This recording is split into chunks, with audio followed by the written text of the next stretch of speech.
M. The Media Project.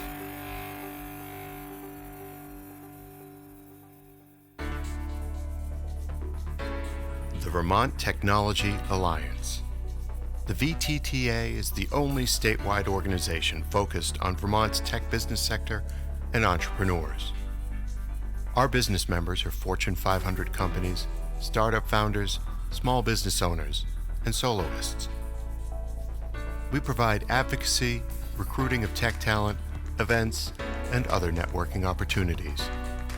We are the heart of the tech ecosystem in Vermont. Become a member now at vtta.org. The Vermont Technology Alliance. Tech thrives here.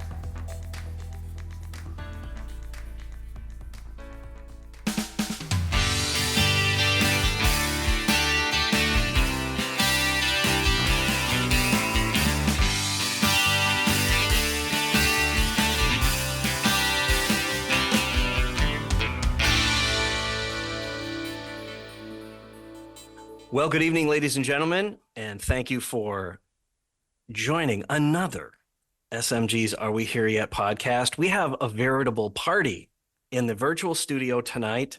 We are talking with the folks from the Vermont healthcare startup Aprexis. I am talking this evening to ladies first, Carrie Lecomte, Rob Squire, and Michael Howe.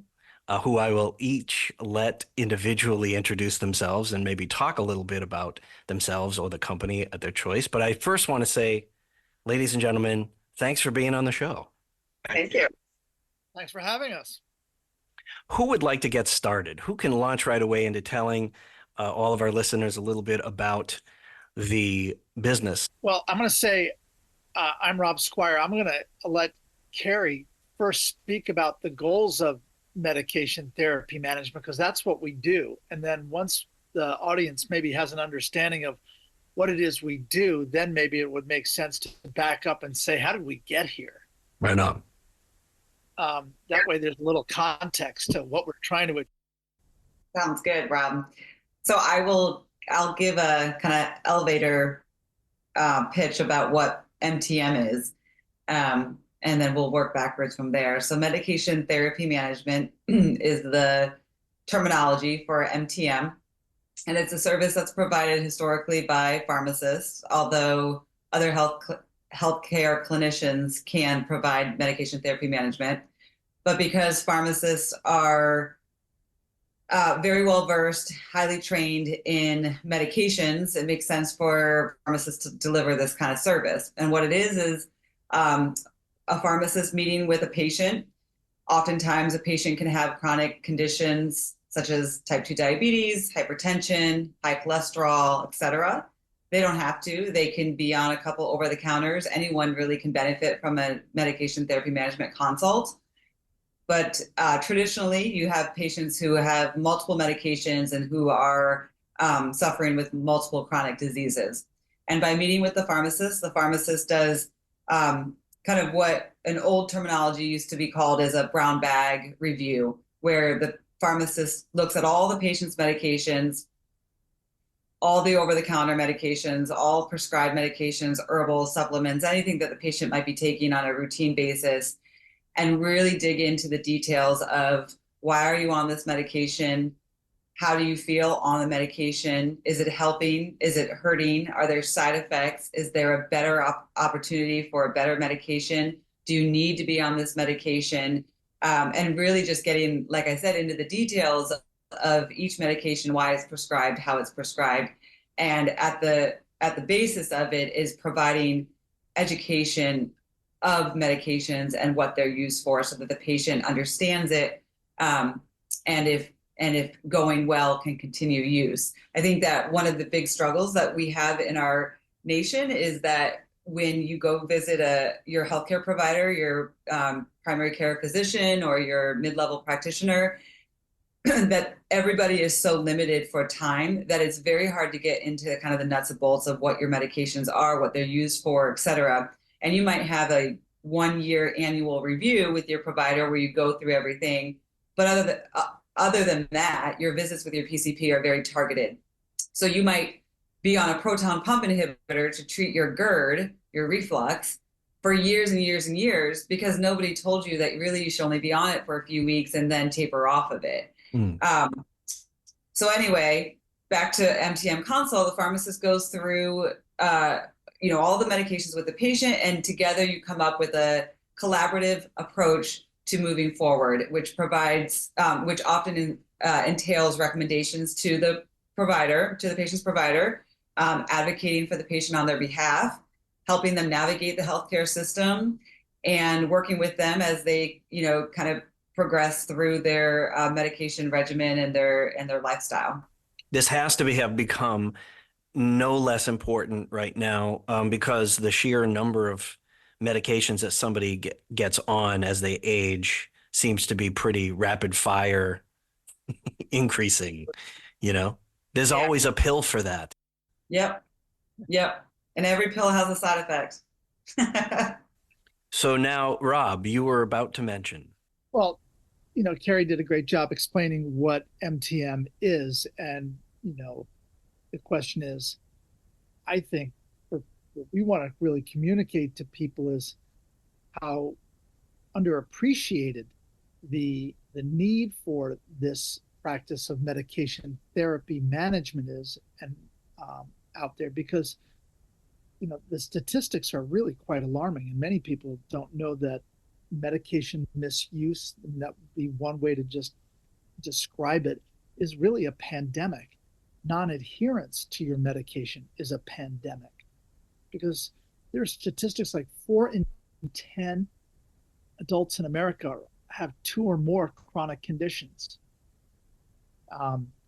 And so that's an awful lot of medication that's going on out there, but 50% of the people who take medication don't even take it as it's prescribed, or don't take it at all. And it leads to 8 million hospitalizations every year, and somewhere between 125,000 and 275,000 deaths annually, and $500 million in cost to the healthcare system.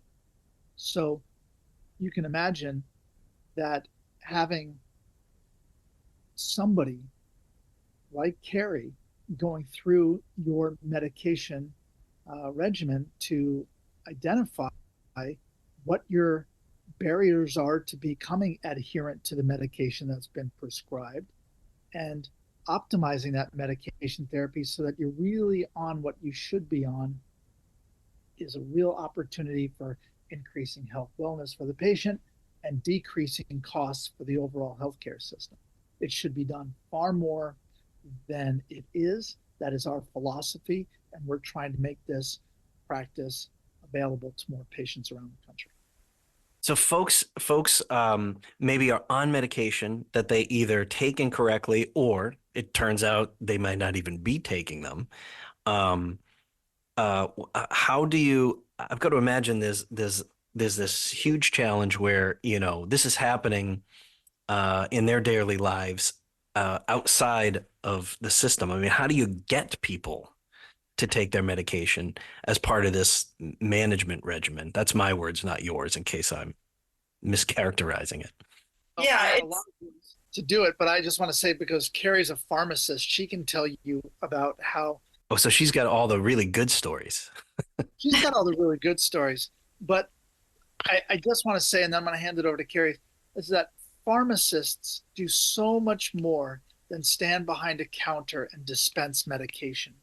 And it's another thing that we're trying to do at Aprexis, is elevate the knowledge of how much clinical interaction and engagement pharmacists have with patients day in and day out, and how much they are interacting with patients and helping them every single day. And they do a lot of this and don't get paid for it as part of their daily practice of their profession. Yeah. So just back to kind of your original question, I think, was how do you, once you're meeting with someone, how do you encourage them to take the medications appropriately, or right? That's what you had been asking.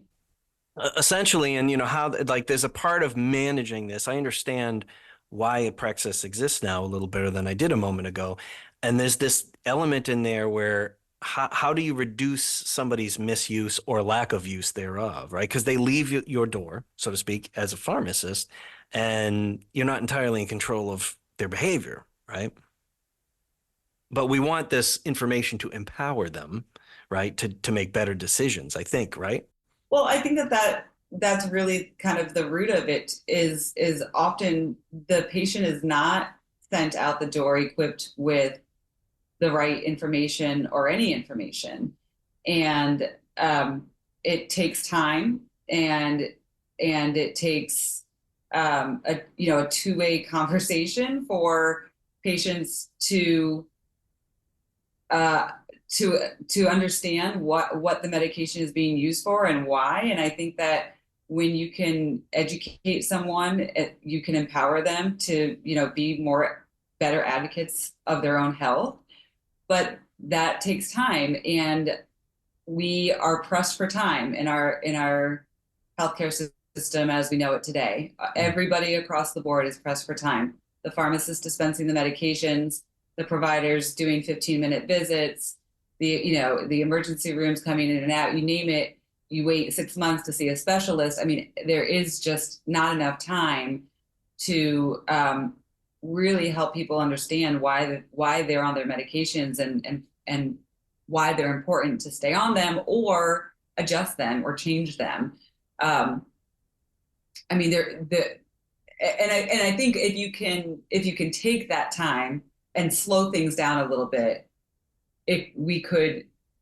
the downstream effects could be astronomical as far as healthcare cost savings and patient outcomes. Sort of elements actually that Aprexis is sort of deeply involved with. One is you're probably hearing a lot about social determinants of health. That's a buzzword now. And that starts with sort of an assessment, right, of what's going on in the patient's lives. So we are integrating that into our processes. And when you understand what are some of the determinants of their behaviors, you're able to better, it starts with an assessment. You're better able to sort of address what's going on with them and help them, right? So you don't treat everyone the same, right? You don't treat somebody who has a fear of medication the same as somebody who doesn't have proper transportation, right? Those are two very different dynamics going on. So you assess what's going on with them, and the more you can sort of do effective assessments, again, in a timely way, the better you're going to be. The other thing that's that we're sort of involved with is there's a science of sort of the personality of adherence and how to get people to adhere. And you don't use the same strategies with every person. So again, there's an assessment component to that. And, we work closely with the professor who's working on this at the University of Connecticut. We're involved in his studies. We put our interns into his studies, and we're eventually hope to sort of capitalize on the research that's going on there. But, you want to have different strategies with different people, right? A pig-headed person and somebody who passive, who won't tell you exactly what's going on with them or why they're not taking their medications. Those are two very different people, and you want to have very different strategies. So incorporating that into the workflow, again, you have to do it in an efficient way. So it's not just, it's funny when you're working on sort of those sort of, what's the term, IRs? I forget what the term is. Carrie might know, research stuff. The research is like, I've got a list of 30 questions, and the business guy's like, okay, let's get that down to 10, right? In terms of that balance of like what works in the research and what you can legitimately do within a business context. So there's always that tension trying to figure out how to make that work. But both of those are like important to us, I think, on a long term in terms of making medication management therapy sort of a viable, sustainable, long-term practice.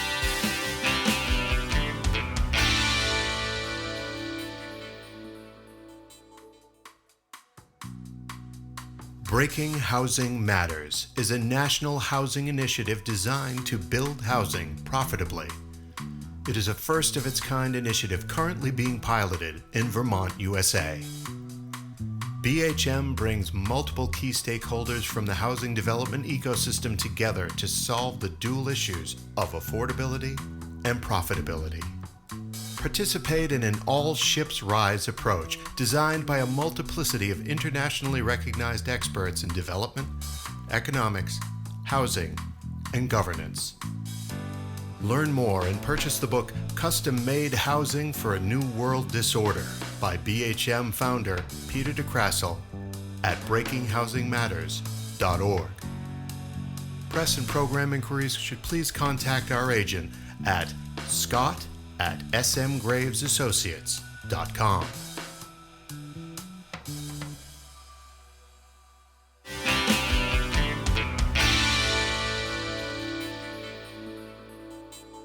This is helping me formulate a lot of questions in my head. But before I start asking some of those, let's maybe walk through a bit an interaction through Aprexis and add that sort of context, because that'll probably have a great effect for our listeners as we start to ask a lot of other questions about this. Who would like to do that? Okay, so if I'm a pharmacist working out of a retail store, and I'm providing medication therapy management services to my patients. I may come in one day and look at my cue from Aprexis that signifies things called clinical triggers. And what clinical triggers are is that on the back end, Aprexis is able to, through algorithms, define certain intervention recommendations that will help the pharmacist, and they're all based on priority of estimated cost avoidance. And that helps the pharmacist determine who is of kind of highest importance to reach out to for medication consults that day.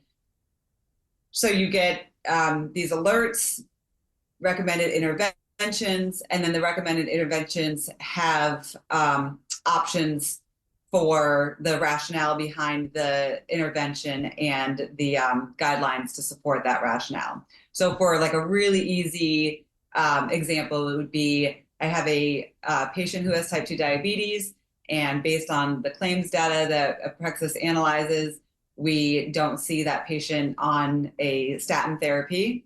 And the American Diabetes Association guidelines support the recommendation that patients age 40 through 79 should be on a statin therapy if they are a patient with type 2 diabetes. So that's a recommendation with the clinical guidelines to support it. And then within that clinical trigger, you can go in and do a complete comprehensive medication review, starting kind of from social determinants of health, going through the condition-specific questionnaires and guidance.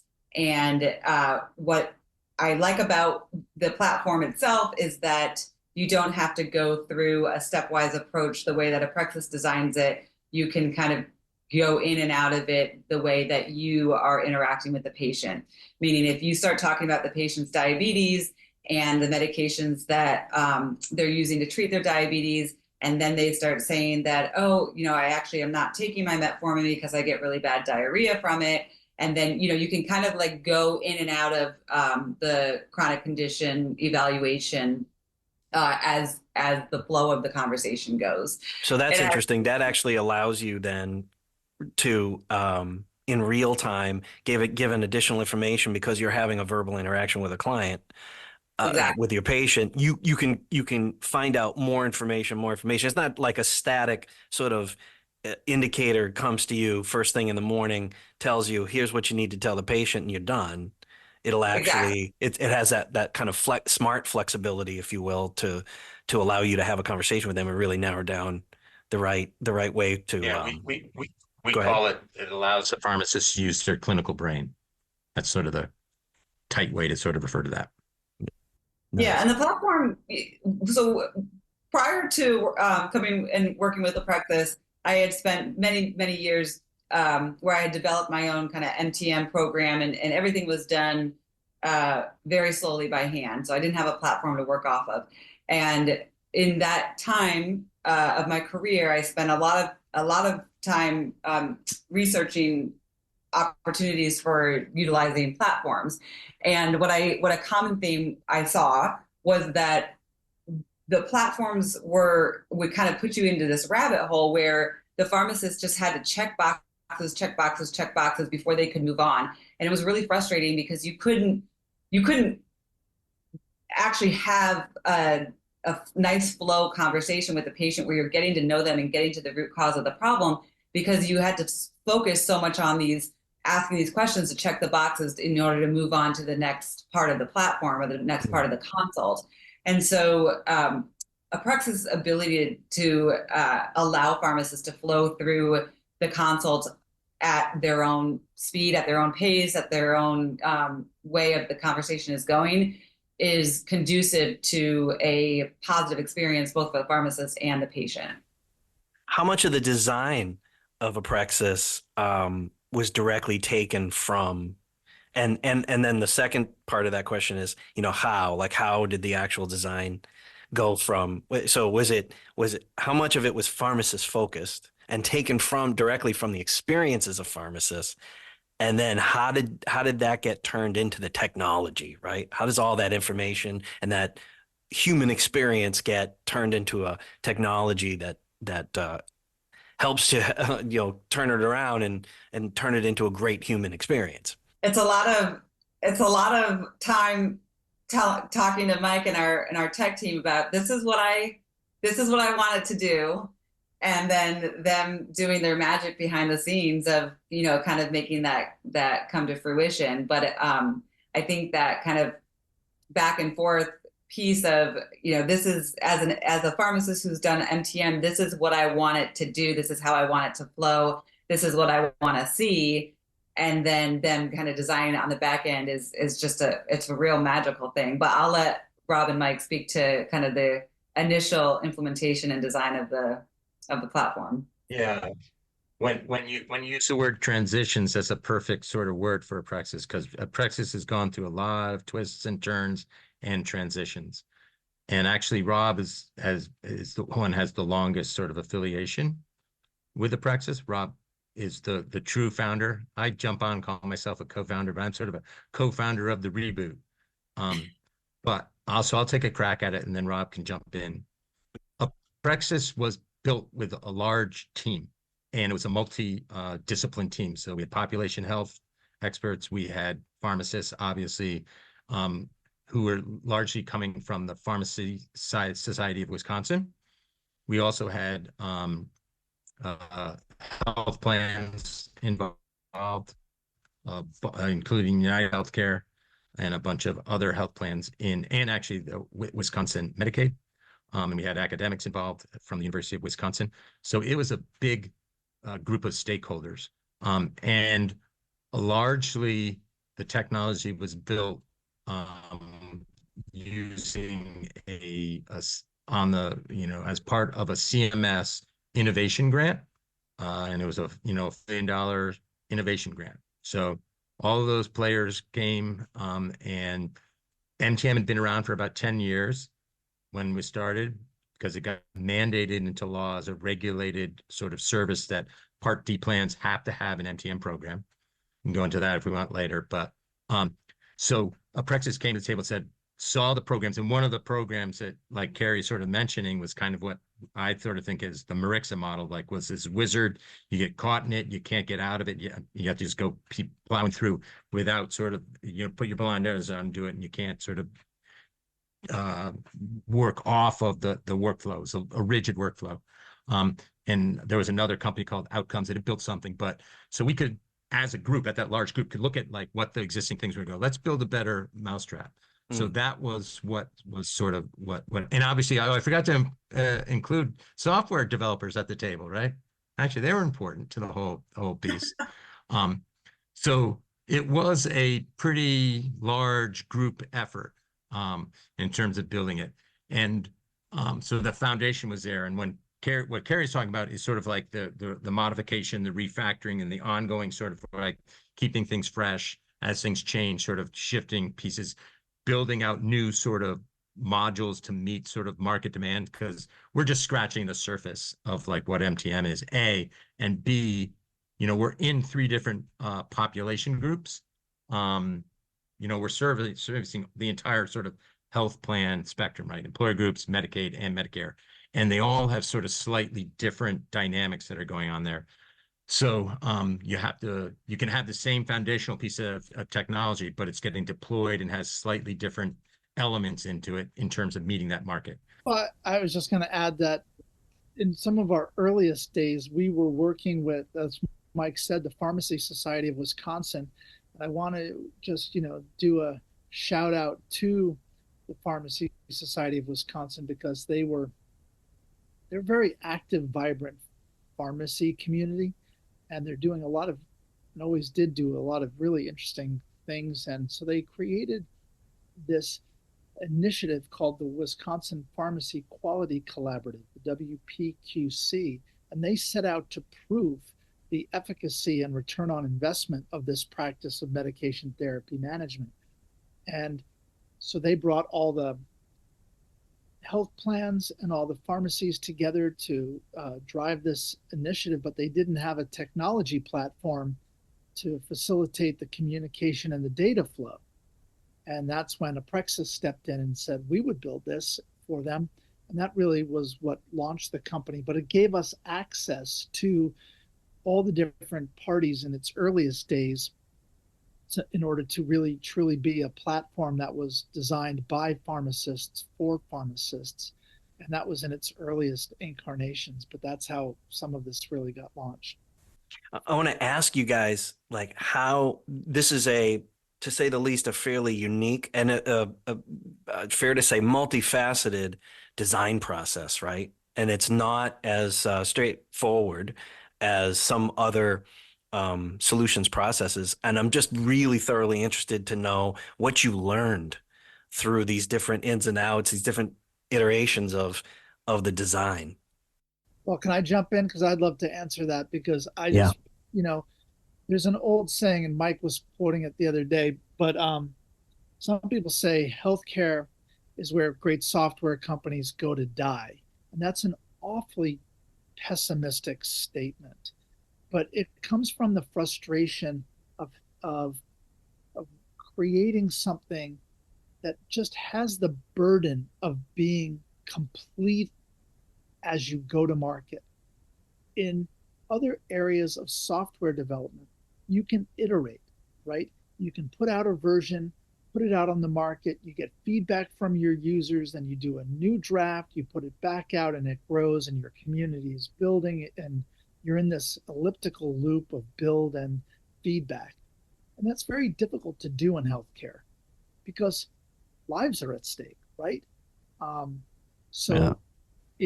It really has its own design function, and because of that, it's very expensive. You can't be out in the market working and learning and creating revenue at the same time. So you're down in stealth mode for a long period of time before you can go to market with a finished product that clinicians are ready to stand behind and bring and put patient data and impact in patients' lives. So it's very difficult to bring a healthcare software product to market. Yeah, and that whole waterfall versus agile is not really sort of made a name for itself in the healthcare market. But that was also one of the things that was really interesting or good for Aprexis was with the CMS grant came handed to us a large client, and that was Wisconsin Medicaid, a large and important client, which for a whole bunch of reasons we did not take advantage of for many, many years. And I don't know if we want to get into that history at all. I kind of don't want to, but we could if we needed to. But Mike, you brought it up. We've learned. I did. See, that's because I'm just sort of open and transparent. Hey, listen, man. I realize I shouldn't. Listen, this podcast is all about learning. So, Okay. I mean, do tell, but in all seriousness, if you're uncomfortable about it, you don't have to. We'll move on. Mike, No, if I can jump in, Mike, because I think what you're trying to say is that clinical programs can be designed with the best intentions. Mm-hmm. Sometimes they can put barriers in the way of actually achieving the goal that you're setting out to achieve.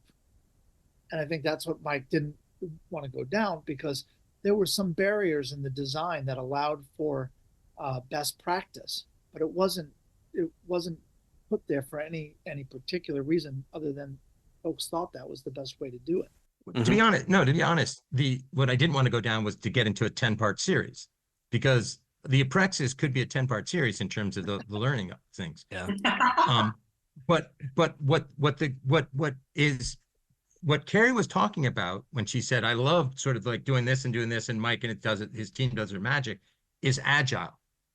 And the great thing about Aprexis at this point in time is we are now able to be agile in the healthcare market, right? In our market, we're able to make it, but we wouldn't have been able to do that if we hadn't had the Wisconsin Medicaid contract and been able to very, very slowly learn stuff and had a real customer, right? A real customer is key to any software. And I learned that really early on. And that's part of the rub of what Rob's saying, of like, at Waterfall, okay, but we don't want a real customer. Okay, but you have to give us the tank before you give us a bicycle. And you're like, no, because you see all these software enterprises in these other industries just exploding and going places because people say, sure, build me the bike to start and we'll go, right? And they won't let you do that in healthcare. Even though it's been a painful 10 years, we're now at that point where we can be really agile in terms of these new things that we're building and responsive to the market. We're in conversations with Centene, Gainwell, Optum, and we can be saying, oh yeah, we have the foundation where we can we'll show them stuff they like that, but can you do that? Yeah, we can do that. We can do that in 2 weeks. And it's like, oh, really? That would take us a year, because they're caught in the old paradigm, right? In a whole bunch of different ways. So it's really exciting for us to be able to be at this point, after 10 years of pain, in a situation where we can be agile in the healthcare market. So that was what I wanted to know. SMG's Are We Here Yet podcast is a production of M the Media Project and SM Graves Associates. Learn more at smgravesassociates.com.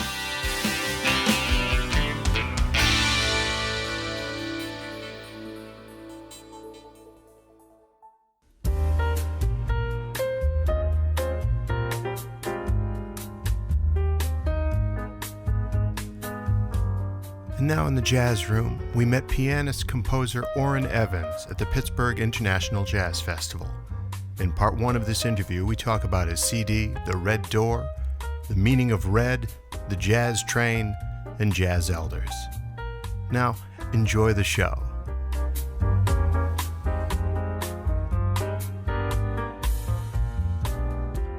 This is Orrin Evans inviting you to join me in the jazz room with host Joan Watson Jones.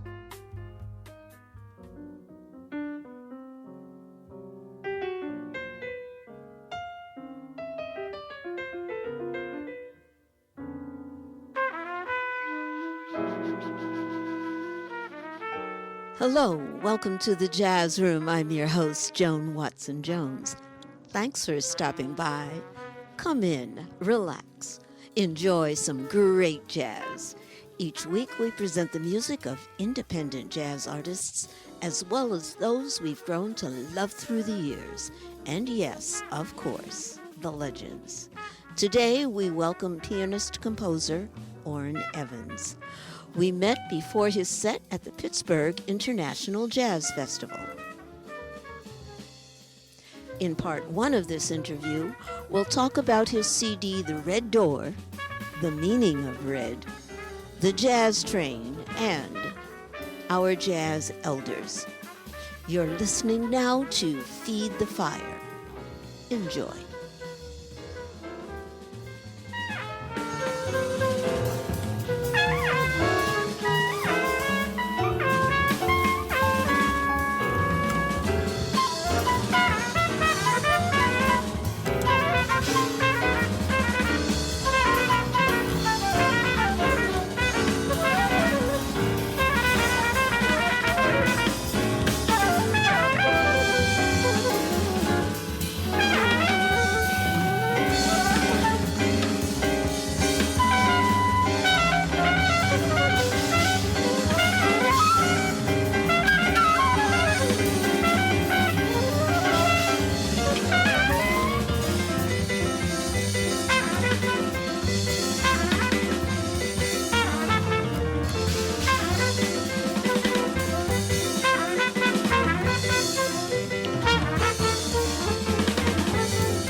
Welcome to the Jazz Room, Orrin Evans. Thank you.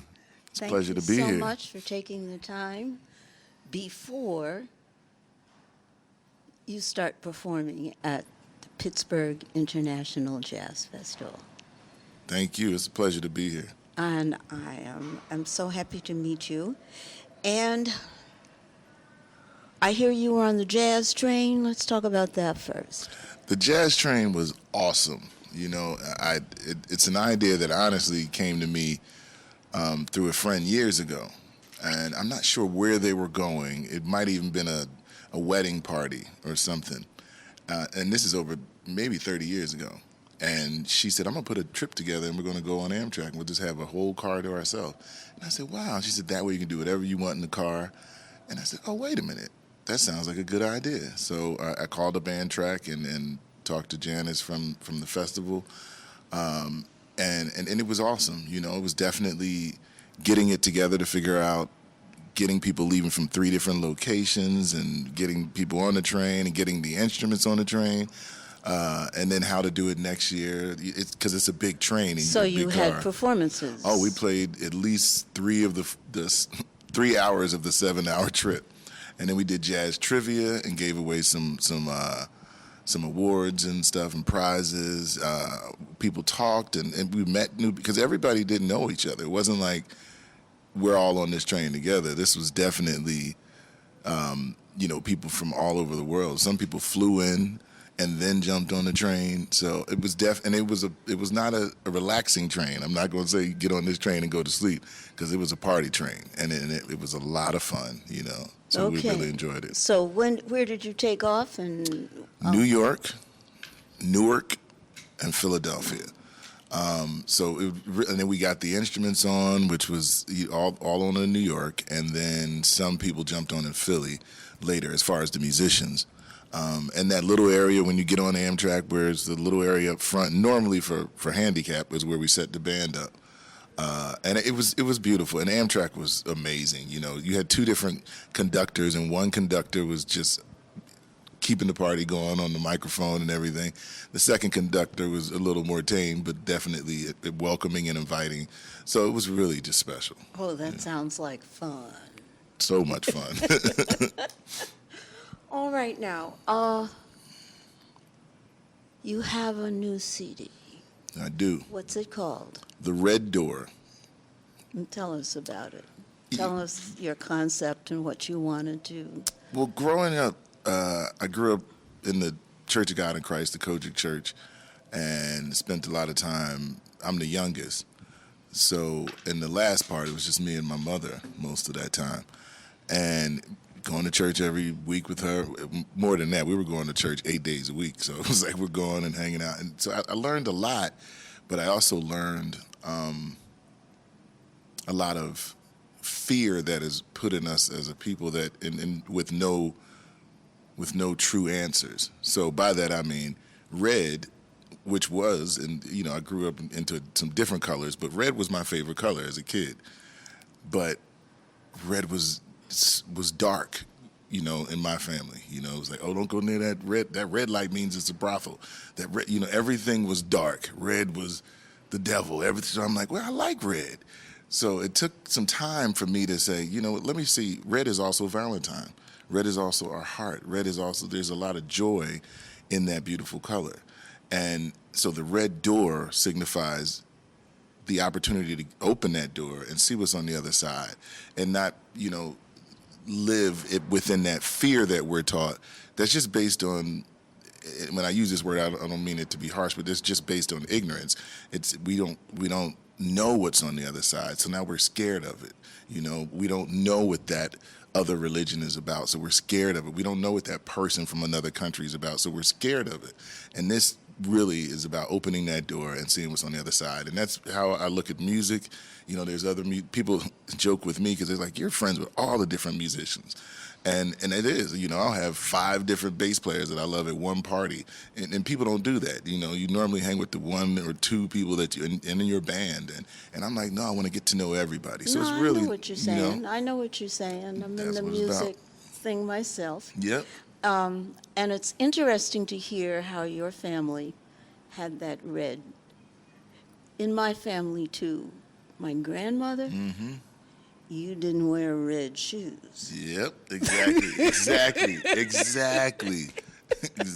So I'm sitting here and go, I have to say this one because that was very. Yep. And she just said once, God, I love those shoes. You know what? I'm gonna buy them anyway. Exactly. I could have called it the red shoes. Here's the title tune from his CD, The Red Door.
Imagine a vibrant region that embraces innovative technology and systems, allowing individuals and businesses to grow and thrive within the natural and cultural lifestyle of Vermont.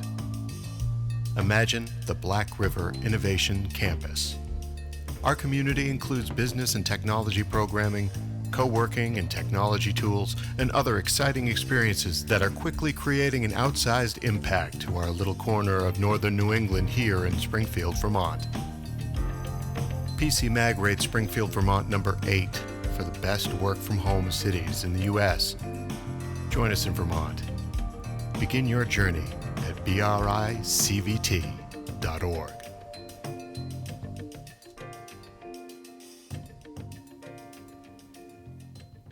You're in the Jazz Room. I'm your host, Joan Watson Jones.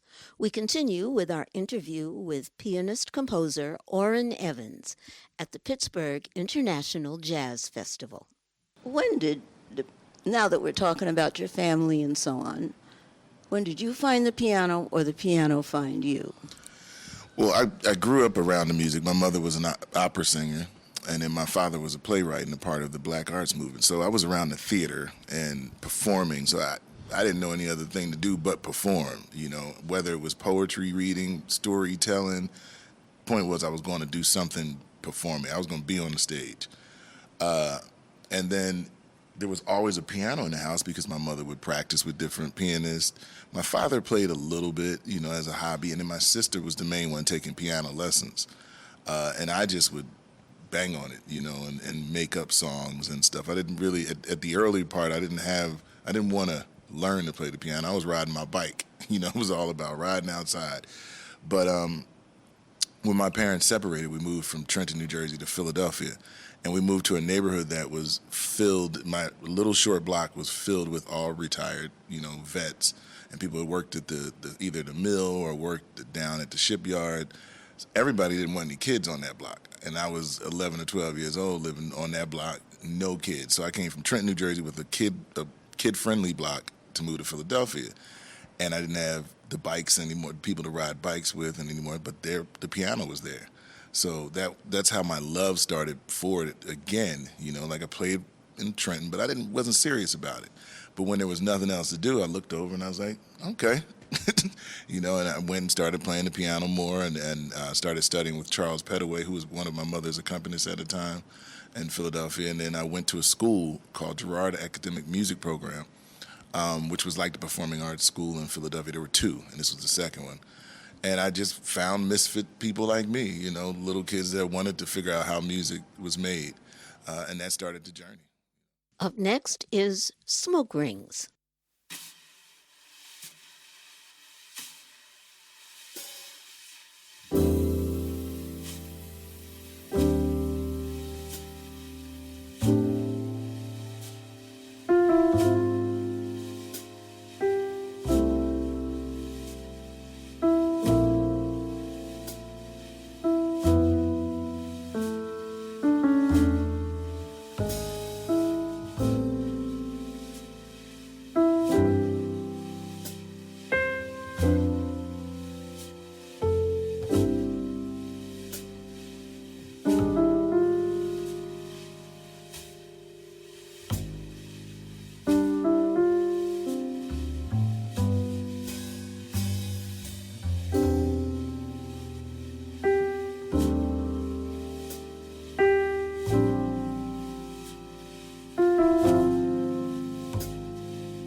In jazz, we've got generations now. At some time, you've met jazz elders, worked with those jazz elders. Any come to mind with you that you have met, worked with, played Well, with? not only, I actually lived with them too, because my uncle, my uncle that I moved in with was a jazz saxophonist. And at the time, he was touring with Trudy Pitts and Shirley Scott, two great jazz organists out of Philly. So I was surrounded by the elders. They were my babysitters. They were Mickey Roker, Bobby Durham, Arthur Harper, just growing up in Philadelphia. There were some amazing, Evelyn Sims, Johnny Coles. I was blessed. Whether I went to a formal school or not, it didn't matter because I was getting it right there in Philadelphia. It was a great place to grow up. And I say it was, not that it isn't now, but the elders, there's two things happening. Either the elders who are elders now aren't taking the responsibility of being elders, or it's just not that same type of world, and the younger ones don't go seek the elders. For me, when I moved to New York, I had to go seek George Cables. I had to go seek John Hicks, Ronnie Matthews. I had to go find them. I had to find a way to get into the clubs, and if I couldn't get into the clubs, you stand outside Bradley's and listen. I had to go seek them. Now, they send you an email and want to study with you on Skype, and the whole process of going out and seeking the information from the elders is different. But for me, I was blessed. I was definitely blessed to have those elders around. Oh, that's great. That's great. I know the feeling very well. And I want to talk about the music from your elders and how you developed your sound from there. It took being around the right elders that encouraged you to find your voice. That doesn't always happen. You'll meet some people and they try to make you play like they want you to play, to be in your band. Whereas you had some of the leaders, like Art Blakey, who said, come on, let me help you find your sound. I'm not going to make you sound like me, even though we're all a part of the Messengers. I want you to find your voice. Then when you find your voice, it's time for you to go on and do your thing. Just one of my favorite comments that I've heard that Blakey said was, this is not the post office. You don't retire from here. You move on and you get another one. You go somewhere else. You don't stay there the whole time. If you have that kind of elder, which I did, not all of them, but Hammy Blewett was one of those for me, where he helped me find my sound. Oliver Lake, certain people were like, okay, I hear where you're coming from. Let me just let you do your thing and find your sound. But then there's other ones who are like, this is how you play with me. And there's a time and a place for that too, But for me, I felt more akin to the elders who helped me find my voice, and not just the voice that they wanted to hear. And that's a tricky situation. You have to know what the information you seek, what that information is, and know when you're getting it and know when you're not getting it. And it might be okay if this person is an elder to say, I want to get some information from somewhere else. Because being older doesn't make you an elder. You know what I mean? Just age is given to everybody. We're all going to get old. But it's what you do with that time that you've been on this earth, and then how you share that information based on the time that you've spent on this earth. The time is just the time. But what did you do with that time?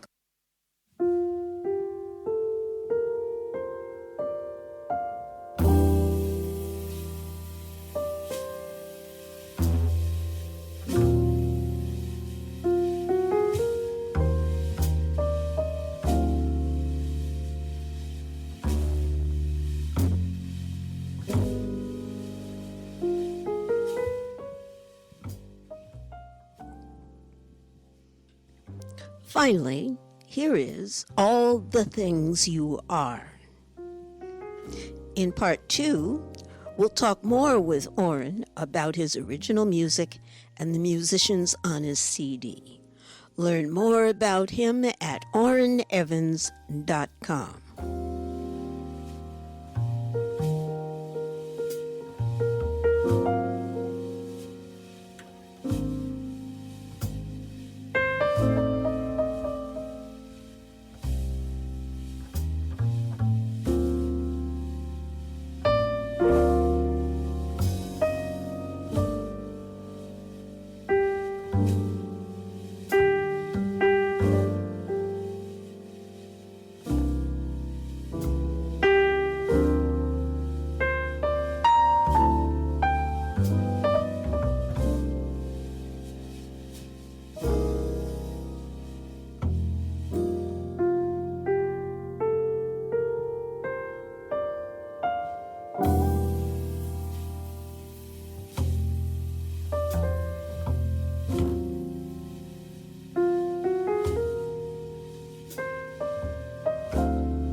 we've come to the end of another show.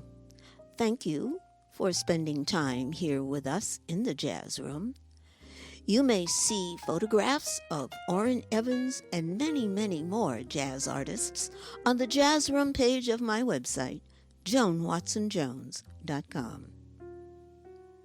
Until next time, you've been in the Jazz Room. I'm your host, Joan Watson Jones.